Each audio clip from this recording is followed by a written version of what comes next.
Our story begins not in books, but at a riverside hearth where the first communities took root. Over millennia, footpaths between neighbors grew into trade routes, weaving a tapestry of interlaced civilizations. But the world as we know it was forged when those paths finally crossed the sea. In the year 1492, a new era dawned in Lisbon's harbor. As ropes creaked and the scent of tar filled the air, a compass pointed toward a horizon that was no longer a limit, but a contract. Oceanic crossings bound the Americas and Oceania to the vast network of Afro-Eurasia. Sails ferried new staples and animals, but also unseen germs and mountains of silver. While potatoes fattened northern stews, smallpox hollowed out entire villages. Forests shifted, diets changed, and empires swelled on the tide of this new global exchange. With wider markets came wider coercion. Across the Atlantic, the holds of ships ground with bodies forced toward sugar fields, their profits staining both cane and soil. In coastal forts, ledgers tallied lives as commodities. Yet these same ships carried more than chains. They carried ideas. Gunpowder states used muskets and taxes to stretch their authority, while pamphlets argued for reason and rights.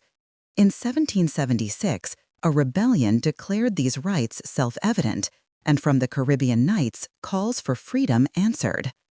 The Age of Inquiry fueled revolutions from Paris to Port-au-Prince, but it was the hiss of steam that set the next stage in motion.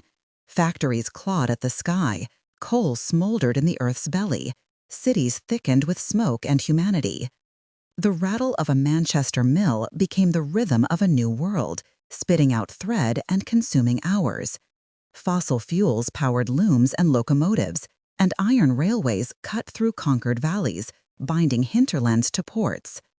This new power brought new tensions. Mass politics gave rise to unions and ballots, but the reach of empire brought famines and exploitation. In 1914, these forces collided, tearing trenches across continents in a great war.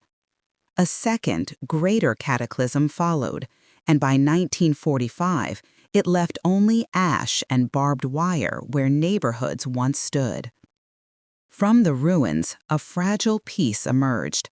Ideologies hardened, and nuclear weapons held a divided planet hostage. While citizens learned to duck and cover, satellites blinked down from orbit. Charters promised universal rights as decolonization redrew the atlas with hard-won names. Then the information revolution arrived. Messages moved at the speed of light. Rumors traveled faster than tanks. Today, genome editing tempts us to redesign life itself, while our feeds, our weather, and our health hinge on choices made across borders. Pandemics and warning seas ignore every frontier, reminding us that after centuries of connection and conflict, we have made one world. The question now is what we will do with it.